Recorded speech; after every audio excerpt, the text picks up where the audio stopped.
All right, thank you all so much for joining us today for CRM capabilities and user-facing tools. This is a presentation between MilkCrate and OneTenth Consulting. We've already done the introductions, name, organization, role, and location. Feel free to add that if you haven't yet in the chat. Just to go over some quick logistics, again, we're going to use the chat for introductions as well as Q&A. We're going to have some questions throughout the presentation, so please answer them there. And we are recording, so please know that that is happening, and we will be able to make the recording and the slides available at the end, and I'll tell you more about that at the end.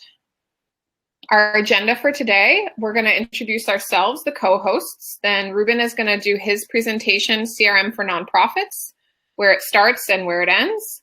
And I'm going to go over user-facing tools, which is where CRMs end and user-facing needs to start. And then we're going to do Q&A for about 20 minutes, okay? So that's the plan. My bio, I'm the founder and CEO of MilkCrate. We are a nonprofit-focused tech company. We work with organizations that run programs, either volunteer initiatives, training programs, direct beneficiary programs, and we work with those program staff to take their offline program that's operating out in the real world, and we help them bring it online with a mobile app so that they can more easily engage their program participants or volunteers and track their progress and participation. I'm very involved elsewhere in the nonprofit world as well, sitting on several boards. And my background came from the nonprofit world where I worked in a number of organizations focused on women's health. I also practice Brazilian Jiu-Jitsu when I'm not on lockdown and 6 months pregnant. And my contact information is right there. Ruben?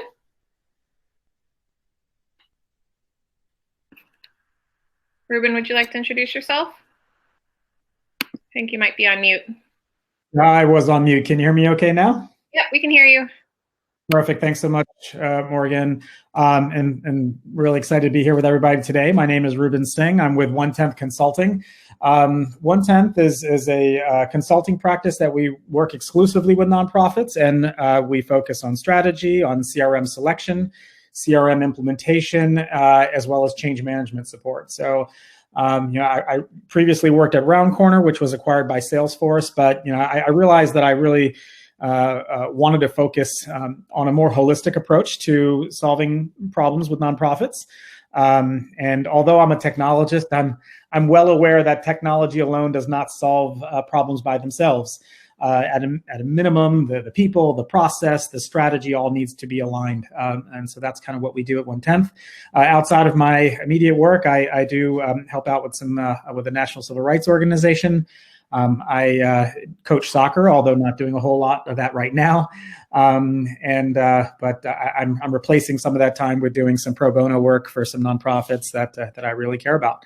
Really excited to be here with MilkCrate and with all of you today. Thanks, Ruben. All right, why don't you take it away? Excellent. Okay, so there's a few things I wanted to cover, and really this is designed for people who are maybe relatively new to nonprofit CRMs or donor databases, as they're often referred to. So hopefully this will be helpful as we go through it. And Morgan, will you be advancing the slides, or should I? Okay, perfect. Thank you. So if we can go to the next one, perfect. So I often get this question, especially when I'm working with some of the small but mighty nonprofits I work with, is, why do I really need a CRM in the first place? I have Excel to track my constituents. I have Eventbrite to manage my events. I have MailChimp to email my constituents. I have all these other tools, SurveyMonkey to get feedback. So why do I really need a CRM in the first place? I'm tracking everything just fine. And that's really just the thing. If tracking is your goal, then you're right. What you have is probably enough, this sort of combination of tools. But if your goal is something more, like cultivating relationships with your donors, knowing what their interests are before you meet them, or knowing who has spoken to them within your organization, or what emails they've clicked on, and knowing all that information prior to picking up the phone so you can have an educated, thoughtful conversation with them, then you're probably going to need something more. If you want to have all that information in one place, what their giving history might have been, what events they've attended, what campaigns or appeals that have resonated to them in the past, what you're going to need is something broader than this. This array of tools typically doesn't cut it. And most importantly, if you want to be able to look at this information across your entire funding, or all of your prospects, all of your donors, and try to identify some insights, some trends, see what's worked, what hasn't worked, so you can make data-driven decisions, then what you're going to need is a CRM. You're going to need a constituent relationship management system. And if we can go to the next slide, I think this sort of illustrates typically what this is. It's one centralized data source that serves as a 360-degree view of your constituent. So I can go to my constituent record in the system, in the CRM system, and I can see every way that they have touched our nonprofit or our organization, so that when I pick up the phone or when I'm segmenting who I'm going to send a particular email or letter to, I can make the most educated decision as possible. So if you've looked at CRM systems before, and we can advance to the next slide here, there's things that CRMs do really well. There's so many different tools out there. And I've done webinars in the past of determining which is the right one for you. But they fall along a very large spectrum. And I'll save you a little time here in trying to describe what some CRMs do really well. And I would say all of the CRMs that I've looked at, from plug and play applications to those that are much more extensive, like the Salesforces and Blackbauds, they all have this same functionality. There's some level of contact management. There's some way to receive and process donations. There's some way to do some high touch donation or major giving tracking. There's typically some type of campaign management where you can measure the success of one fundraising appeal over the other. There's some level of activity management where I can track my calls, meetings, notes, to-dos with donors and prospective donors. And then there's always a basic email functionality that I can launch from the system, a mail merge functionality, and then some way to aggregate data through reports and dashboards. Every CRM system is going to have some variation of this functionality. Some of it might be very basic, where other systems might have more extensive and robust functionality, but CRMs in general do all these things pretty well. Now, in the next slide, we cover where CRM itself doesn't do particularly well. And this, other consultants might have different opinions, but this is from my perspective. Event management is one of the biggest ones. And I'm not just talking about one-off fundraising events.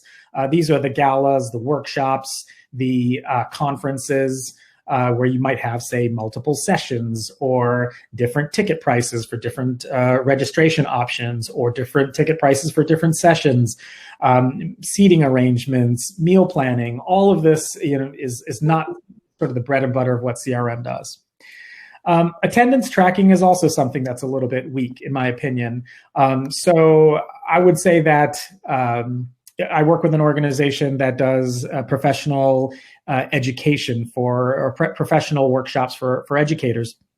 And one thing that they have struggled with is attendance tracking. So the system works great for their fundraising, but they want to get all their programs in the system too. They want to be able to run reports on who's attending, what schools are participating, what educators are participating, and they want all that in the system. So attendance tracking, survey management, not great within the CRM itself. Advocacy and engagement is also a challenge. Being able to track petitions, being able to track engagements between constituents and lawmakers. Volunteer management, being able to track when someone has shown up for volunteer engagement, when they haven't, and other details around that. Program management, data visualization, all these are things that CRM by itself doesn't always do very well. That's not to say that there aren't tools that have this functionality, but in my opinion, it tends to be fairly limited.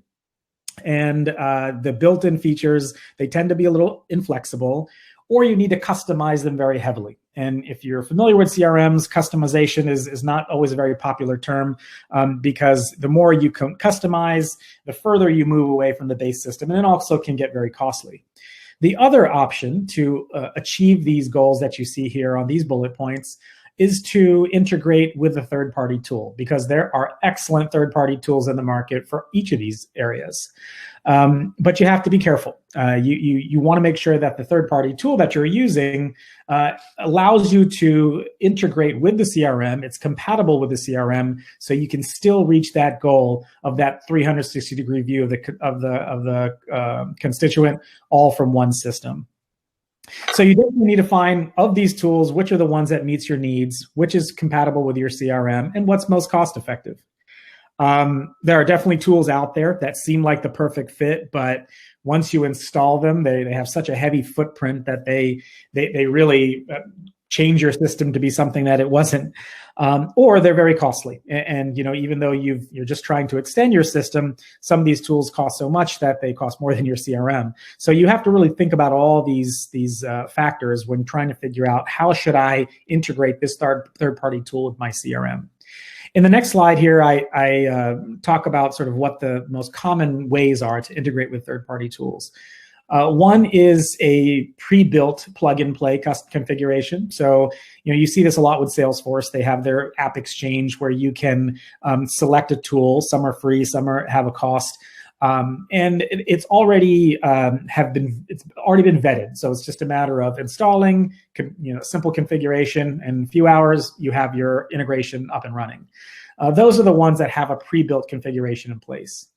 Then there are organizations that don't have any sort of relationship with each other, but they both have these open APIs. And if you have a technical team or a consultant you work with, they can customize a real-time integration and information exchange between the two systems.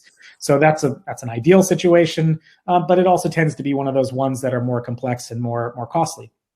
And then a third option, especially with a lot of the more medium-sized nonprofits I work with, this is a very common one where you do manual periodic uploads. So let's say that the information that you're trying to integrate between the two apps, it may not be particularly time sensitive, and you can maybe wait a few days or once a week before you upload the data. This is a very common approach, especially when it comes to attendance tracking, event attendee tracking. You have that all captured in your third-party tool, and then on a weekly basis, you can export that out of the system, import it into your CRM. The thing to consider here is that you want to make sure that whatever CRM system that you're loading to has an open, importing tool that can allow you to do so. Not all systems allow you to, but most of them do. So I would say any one of these integrations is something that you should consider when trying to integrate with a third-party tool, so you have a more comprehensive CRM. In this next slide, I just wanted to take a couple slides to share some things to consider, and I can surely have done webinars on each of these topics. But if this is sort of your introductory to nonprofit CRMs, I would say that there's several things you need to consider. There are so many different nonprofit CRMs or donor databases in the market, and 15, 20 years ago when I started in this space, it was only one or two options. So there's definitely been a lot of evolution in this space. And it's hard sometimes to figure out which one is the right for you. So there are some organizations that they just want to get up and running with some very basic features. They can use a tool like Little Green Light for $59 a month for up to, I think, 10,000 or 20,000 contacts. There's price points smaller than this and higher than this, but just to give you a sense, that's what you might be paying per month. Then you see these others, there, HubSpot, Donor Perfect, Bloomerang, Neon. Each of these have their own strengths and weaknesses. Each of them have areas that they focus on about the nonprofit constituent experience. So it's all about trying to find the right one for you. And as you go from kind of left to right here on this spectrum, the features increase. So the things that are available out of the box features, they're more robust as you go from left to right. And with that, the costs increase as well, as you can see. And sometimes even the cost model changes. So for some of these solutions on the left, it's by contact. So Neon, you can have up to 20,000 contacts, I think it is, for $159 a month. But then as you get into the Salesforces, it's not by number of contacts. It's actually by number of users that you have. So you're paying a certain amount per month per user. So that's just something to consider as you start to budget out what your CRM plan might be. And then the third factor here to consider is the customizability. That increases as you go from left to right. also. Pretty much any application that you see here on this screen is going to allow you to create custom fields. It's going to allow you to create custom pick lists and all that. But as you get further to the right, it's going to allow you to customize modules as a whole. So I have some organizations I work with where they're like, all this great functionality out of the box is great for managing my donors and having my fundraising pipeline. But I'd like to use this to track our case management. I'd like to use this to track our program management so we can measure the impact of the services we deliver. Great. There's not a whole lot of things out of the box that might be there, but in a Salesforce or Blackbaud, you can customize very specifically to your organization's needs. So as you go from left to right, the features increase, the cost increases, but you also have the ability to customize it to your nonprofit specific needs. And in this last slide here, things to consider. Again, if you're in the process of considering a nonprofit CRM or donor database, or you're in the market to perhaps purchase one, here are some things that you might want to consider. First and foremost, before you purchase anything, gather your business requirements. As I like to say, if you don't know what you need, your vendor is going to sell you what they have, and that doesn't always work out too well. So it's always good to have a clear idea of what your requirements are and what you're trying to accomplish. And then you want to prioritize them. Make sure you have categorized what's the must-haves, the nice-to-haves, and things that are more aspirational. We at OneTenth always recommend against doing some sort of big bang approach to projects, but instead having small, thoughtful phases where you can learn and iterate over time. That tends to be most successful. So you really want to focus on those prioritized requirements. And also, not one system is going to have everything. So if you have a prioritized list, you'll have a better idea of what might be the best fit for you. And then know your budget.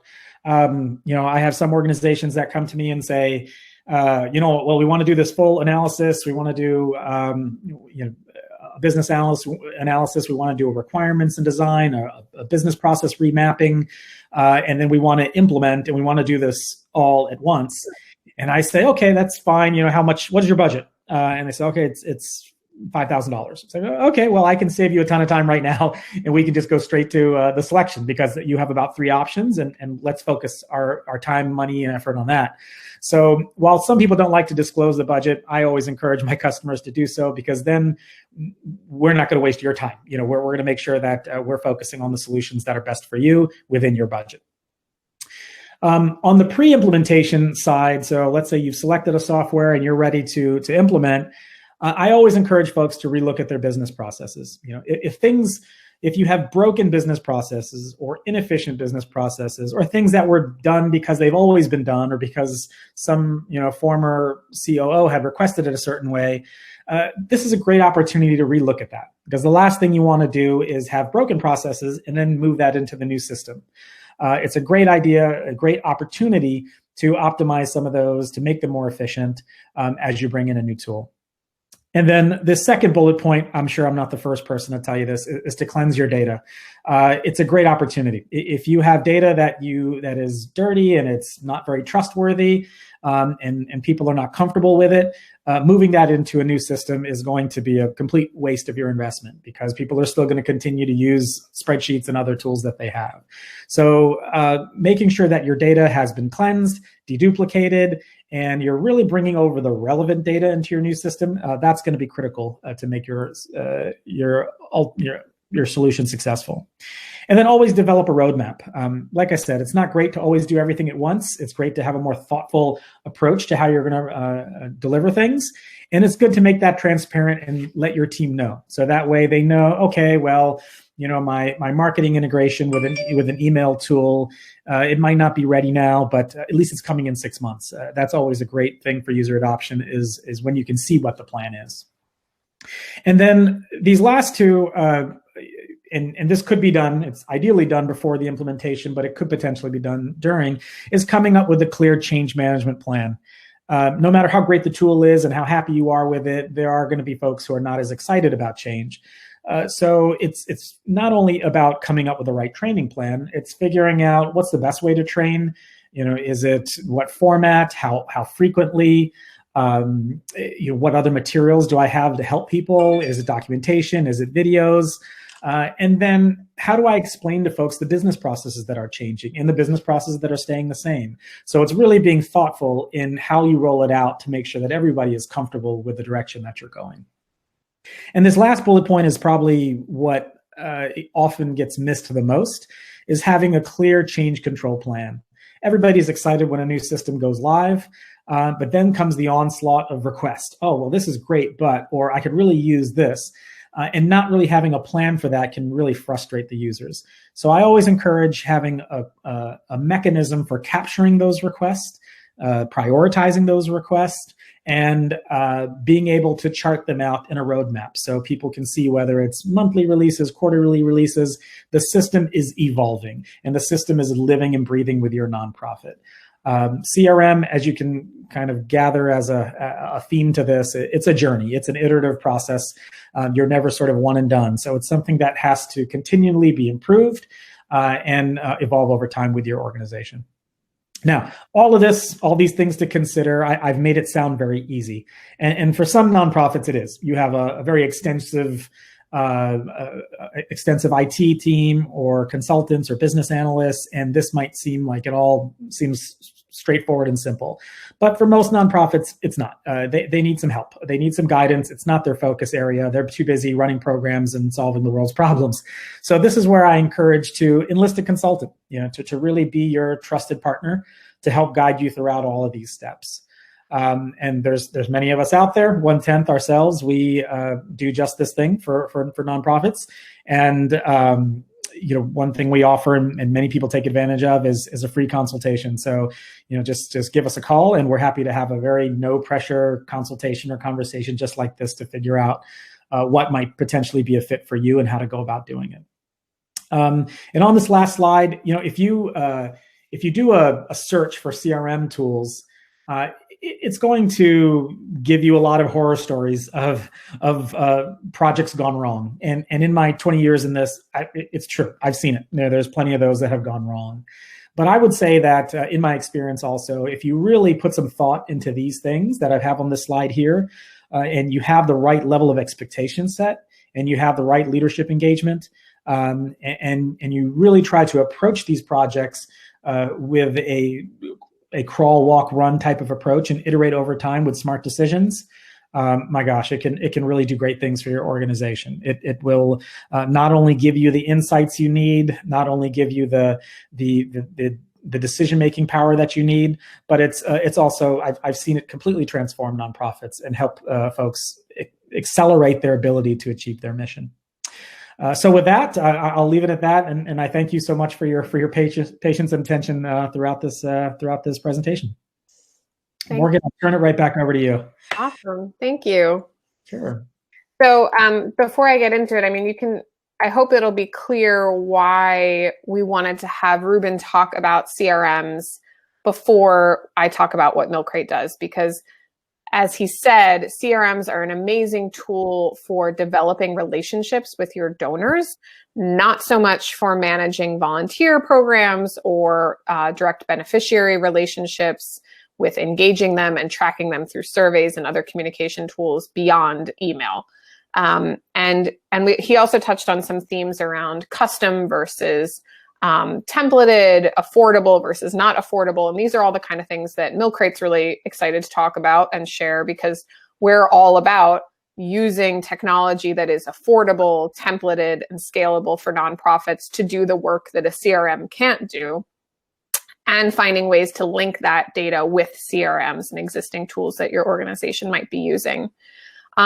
So with that, I'm going to go over some common tools that nonprofits are often using to try and solve the pain points that CRMs don't fulfill, how MilkCrate operates, a few case studies, and then just a kind of general, when does an app like MilkCrate make sense versus not? Because something else that Ruben really touched on that I loved was like knowing what your pain points are and knowing what you need and not paying for something beyond that or different from that.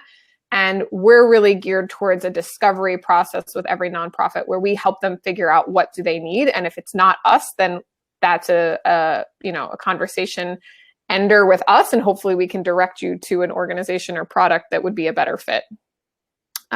So on the top in the blue, we have tools that are typically like an analog, tangible, kind of old school tool that might be used for communicating and tracking. So we have snail mail, paper client files, and phone calls as tools that are often used for communication. Then we have sign-in clipboards, binders, guides, and ID cards that are often used for like sharing content or tracking people. On the bottom, we have purple, and these are tools that are more digital tools that are more contemporary that a lot of organizations are using as well for communication and tracking. But as you can see, we have CRM on here, but that's typically really only in the context of fundraising. Sometimes organizations will try and use a CRM to organize and track volunteers or program participants. But as I learned firsthand when I did case management, that still puts the burden on the staff person to try and reach the person that they're working with, whether they're a volunteer or a program participant. Tell them about the information, put the information in their hands in some accessible way, and then retrieve information back. And there's a lot of work that goes into that process through phone calls and emails and mailers and forms. And that takes so much effort. And that's really what we're about trying to fix. That's what MilkCrate's really designed to solve. So before we get into that, which of these tools are you already using, and how well is it serving your needs now?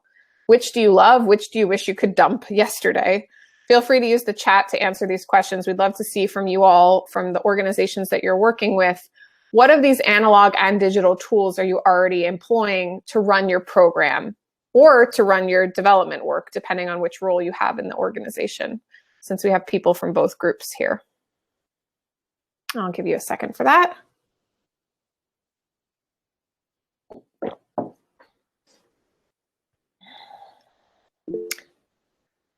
All right, you can keep adding your comments in there, but you'll see why I asked that question when I talk to you about what MilkCrate does. So MilkCrate is a way to launch a mobile app for your nonprofit program, whether it's a volunteer program, a service program, a training program, a direct beneficiary program.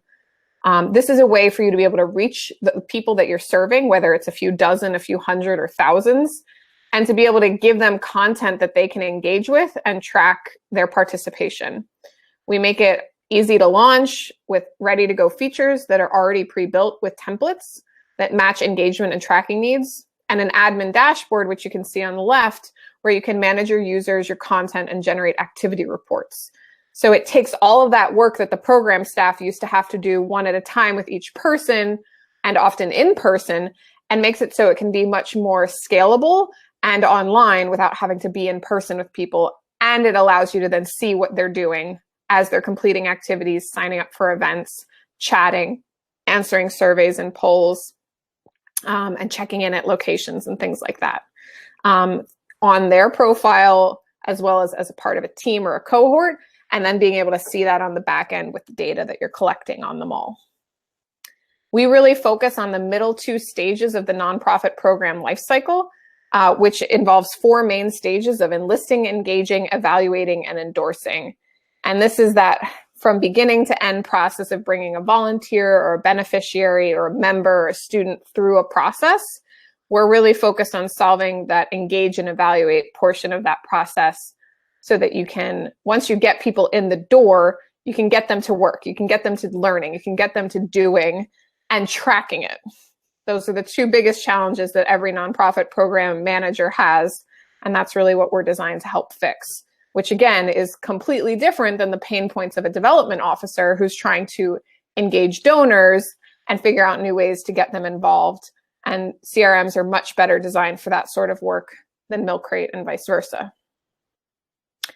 Now, when, what's going on in the world today, obviously with coronavirus and quarantine and everything, a lot of our nonprofit programs are having to change the way that they do work. They're having to do everything remote. They're having to do everything digital. And for those that are still out doing important services, they need to find a way to reach people more in the moment and out in the world than email, for example, can provide. And so we've been really happy to be able to serve some of these organizations in these challenging times with providing a digital platform to make it easy for volunteers to participate, make it easier for learners in a cohort and a training program to keep learning, keep engaged, even if they're at home. Now, the way that this typically works, and I wanted to show you just a few examples of what a user flow might look like, is when you want to launch an app for your audience, the very first thing that that person, the user, is going to do is they're going to download your app. They're going to find your brand, your name in the App Store. They're going to download it and create a profile. And this is an amazing opportunity to collect demographic information about your users, where you can get their name, their age, their race, their birthday, zip code, all sorts of things. And then all of that information is tied to their profile as they join a cohort or a team or a different group in the app where they're getting challenged to complete different activities.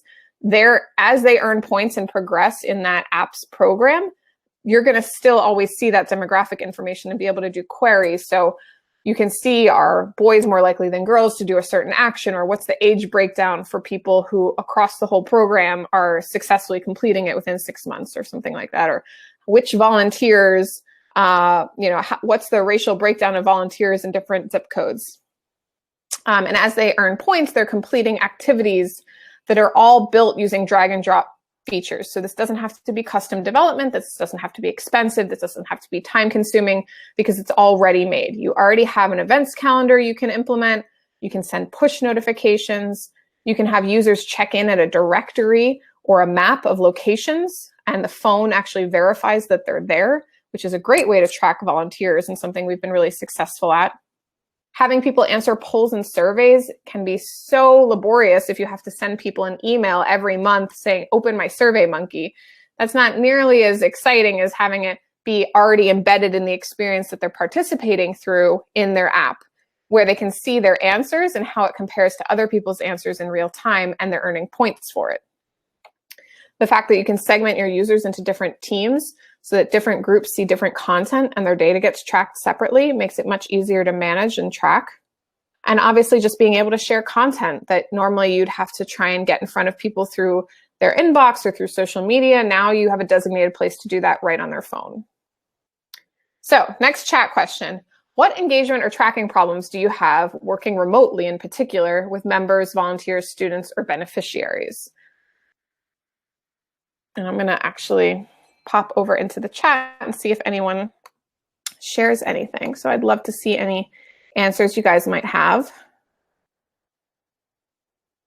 Oh, Paul, that's cool. Paul's teaching courses in volunteer management. All right. So is anybody else struggling with engagement or tracking with the nonprofits that they're associated with? All right, well, I'm going to give you an example of a nonprofit that was having that problem. So the Committee of 70 is an organization here in Philadelphia that helps promote a culture of civic engagement and voting. And they were running a program called We Vote that, before they met us, was basically living completely in the inbox of one of their staff people. She had to do all of the outreach, all the content sharing, and all the tracking using her email address and a spreadsheet. And this program involved hundreds of people at dozens of organizations who were all trying to get information about how to be more civically engaged. And she was trying to track who was volunteering at the polls, who was voting more, who was reading the ballot guide. And it was a lot of work. Now she has an app called We Vote, where all of the information lives. It's gamified. They're earning points every time they complete an activity or answer a poll question. And all the different groups are segmented into teams so they can track easily which groups are more involved versus others. And as you can see, the executive director is quite happy about this as well. So it's been a great way to be more efficient with staff time, take the program to the next level, and actually track the effectiveness of the program over time. Morgan, Tammy has mentioned attendance tracking. Yes. Attendance tracking is definitely a challenge.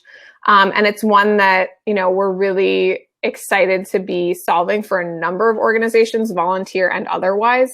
Right before we started the webinar, I started talking about a couple of the nonprofits we're working with, including the Smith Memorial Playground runs a literacy program for families. And so now those families are going to be checking in at the literacy sessions on their phone once in-person training sessions happen again. In the past, we've worked with a program that was specifically designed for teens to go to museums for free. And they never knew if the kids were going because each museum had a different way of checking them in. Once we launched the app to solve that problem, the teams could just check in on their phones at the museum and it would verify that they were at the museum and the data instantly showed up. So we've got a bunch of examples like that on our website where you can see more examples about attendance tracking.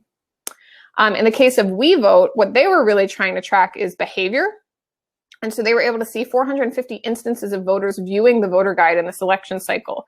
That was a number they never had before, despite the voter guide being the most important publication they put out every year. And now they were able to see how many people they were actually reaching.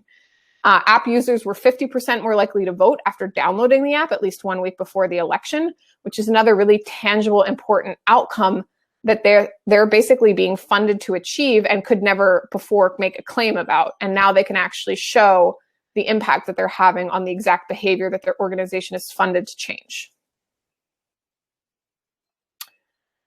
In the interest of time, I think I'm going to skip ahead on this one. How many of your funders have asked for program data, impact data, progress reports, and then you experience some barrier or difficulty collecting that data? Does anyone have an example like that?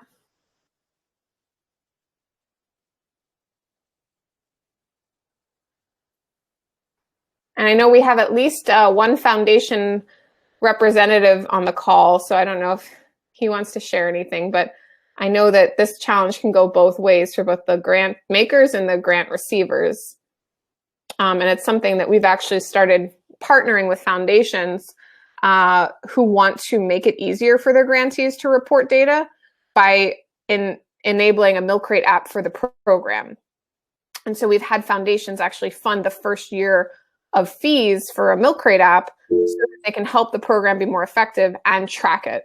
And we're really excited about foundations wanting to do that work with us because it's really putting their money where their mouth is when they say, we want impact data. Well, okay, how are you going to help your grantees get it? And we can be a part of that. And that's something that a CRM really can't do. A CRM, again, is really only going to show you how much money you're bringing in the door, whereas impact data needs to be tracked with a tool like MilkCrate, where you can see how well is that money being invested in the change that the organization is trying to create in the world. And that's something that, that's what MilkCrate's completely focused on, is delivering that answer for grantees and grant makers. Yeah, Morgan, Anne-Marie did say that, yeah, as they apply for more grants, this is definitely data that would find helpful to have this impact data. That's wonderful. And, one of the things we can talk about offline, Anne-Marie, is, we'd be happy to speak with some of your funders and let them know that this is an option and that they might be interested in providing a special restricted grant where you could make something like this happen. We've had some success with that with several foundations this year, and hopefully we'll have many more since, impact data is only going to become more and more relevant as nonprofits are having to become more innovative and really demonstrate their value when dollars are becoming more constricted. So this is kind of the virtuous cycle that I've been describing that we're hoping to achieve here, is that funders give money to a nonprofit who put their blood, sweat, and tears into making the world a better place. That nonprofit can design a MilkCrate app on our system, launch it to their volunteers or program beneficiaries, engage them and track them, and generate the data of who's doing what when, what does the progress look like, are they achieving the goals, and have that data instantly available in their dashboard, which again is separate from a CRM, but could be integrated with it so that they can send that information back to their funders, both donors and foundations, to show this is the good that we did in the world. Keep giving us more money so we can keep doing it. So who's wondering what the accessibility of mobile is to different demographic audiences? This is a question I get all the time, so I've turned it into a slide. Is there a magic bullet for reaching everyone with one tool? And I'm not going to wait for responses because I'm sure you're all probably aware that there isn't a magic bullet. However, I think it's important that you see this information because I found that people are often quite happily surprised to realize how pervasive smartphone usage is now amongst all demographics. So if you look at the graph on the right, you'll see smartphones across all US adults is at 81%. And if you look at both age, race, education, income, and location, the numbers do not vary much, except when you get to 65 and older, you get down to 53%. But other than that, the vast majority of Americans are using smartphones across all demographics. And that's something that I think is really important to know, because that means you're much more likely to reach people through their phone than you are potentially through a computer or through email. And if you look at the left, Americans of all ages are increasingly likely to say they mostly go online using their smartphone. And so this is a really important thing to know when you're investing in technology and strategy, is that mobile first is often the most equitable and effective way to reach people. One more case study is the Read by Fourth initiative. They're an amazing organization, program run by the Free Library to get all kids on grade reading level by the 4th grade. And a cornerstone of this program is the Reading Captain program. These are volunteers that normally go door to door in their neighborhood and run events in their community to help educate families how to get their kids on grade reading level. One more is the STAMP program. We already talked about that. That's the kids going to museums. And before they used to, oh, sorry, I realized. So the challenge with the Read by Fourth app or the program was that they used to have to carry around a 4-inch binder. And these volunteers had to refer to all of the materials in the binder as they were talking with families. And then they had to write reports about what was working and what wasn't. Now they can do all of that from their phones, and the data instantly shows up in the dashboard where they can see which volunteers and which zip codes are accessing and sharing which information. And the volunteers are able to chat with each other in the app and share best practices, welcome each other, and provide a community of support. The STAMP app we talked about a little bit already, which is the kids going to museums, where they used to not know if the kids were going and to where, and now the data instantly shows up on a dashboard. There have been 6,500 teens that have used this app to check in at museums, and amazing amounts of data collected around which demographics were going to which types of museums and when, which has been a really important breakthrough in being able to see what was working and what wasn't. All right, final bit is just talking about when apps are valuable and maybe when they're not. So an app is valuable for a nonprofit when the nonprofit program has a goal to get better engagement with participants and tracking data. That's the most important thing that we've seen that successful app-based programs have at their core, is that they want to engage and they need to track. There has to be value to the users. It can't be homework that nobody wants to do, and so they just don't even download the app, or once they do, they never create an account, or once they create an account, they never do anything. So we spent a lot of time learning what would make an app valuable to a volunteer or program participant to make it easier for them to engage, and therefore more likely that they will. And so it's things like completing activities, consuming content, having 1- and 2-way communication, and strategies like gamification and being able to see your progress as well. The staff equally have to be bought into the success of the app being deployed, and it has to be a tool that helps them with managing the program, helps them be more efficient and effective with their time so that they can use the tool to make more time for themselves to do other things that, their repetitive, inefficient systems that they were doing before have freed up. Finally, the value to the funders. As the funders on the call know, being able to see transparent success data for a program is kind of the holy grail and often quite rare. And this is something we're really proud to be able to make transparent and accessible for nonprofits. I have a very simple graph here to kind of make it easy to understand when is an app needed and when is it not. If you need consistent engagement data, if you need consistent engagement and you need the data to back it, that is often when an app makes sense. If you don't need both of these things, then there might be a different tool that could be a better fit. Final question, who has explored an app before and found that it was going to be too much time, money, or beyond your expertise to handle?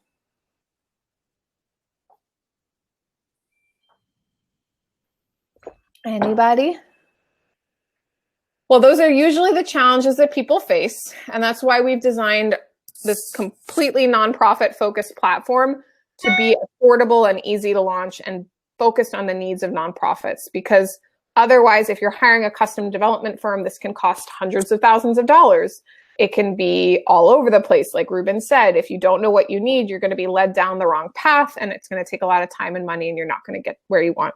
So our goal is to make sure that we are really focused on the specific pain point that we can solve, and that we can do it quickly and affordably and do it in weeks or months instead of years and at a fraction of the cost.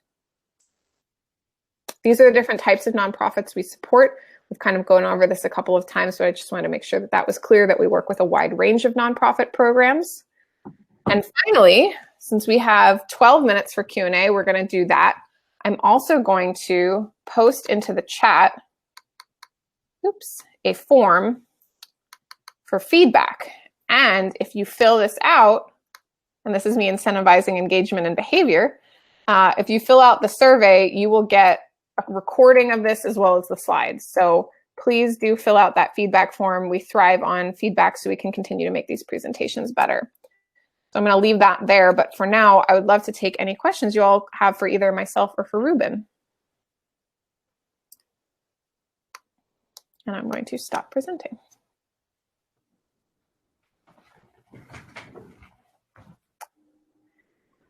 Any questions from the peanut gallery?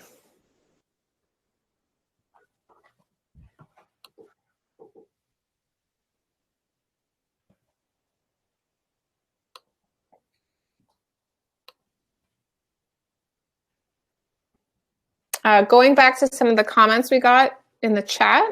So we got Anna Marie talks about using a CRM. Anna Marie, do you have any questions for Ruben about your CRM? Is it kind of meeting your needs? Have you looked at other options? How are you using it? Is it just for donors, or are you also using it for volunteers and for program? I think Anna Marie was the one who had to leave. So I don't believe. She left. No. Mm-hmm. Oh, and Tammy just wrote, great presentation. We have already partnered with MilkCrate and excited to get our app up and running. Thanks so much, Tammy. That's awesome. We're excited too. Brittany said, I will have a question once I review the slides again. Totally fair. I realize we threw a lot of information at you because otherwise I wouldn't be this parched. So please fill out the survey and I will happily send you the recordings and the slides. Anybody else? I'm happy to let you all have an extra few minutes free in your day if you want that. I just want to make sure that, if you have any questions while you've got us on the phone, we can do that. We will also be following up with all of you through email and give you a chance to schedule time with myself or Ruben if we can be of any help going forward, whether it's just a free consultation discovery call or if you have a specific question, we're happy to talk afterwards. So no worries if now doesn't work or you need to think about it. Well, I'm going to stay on for just a few more minutes, and Ruben, maybe you can do the same. But sure. If there are no other questions, feel free to just go outside and get some sunshine and fresh air. We'll be following up through email after this. And thank you so much for your time. And again, please fill out the survey. We will also email it to you in our follow-up. Bye, Morgan. Thanks. And I'm not talking to myself. Someone on the call is named Morgan.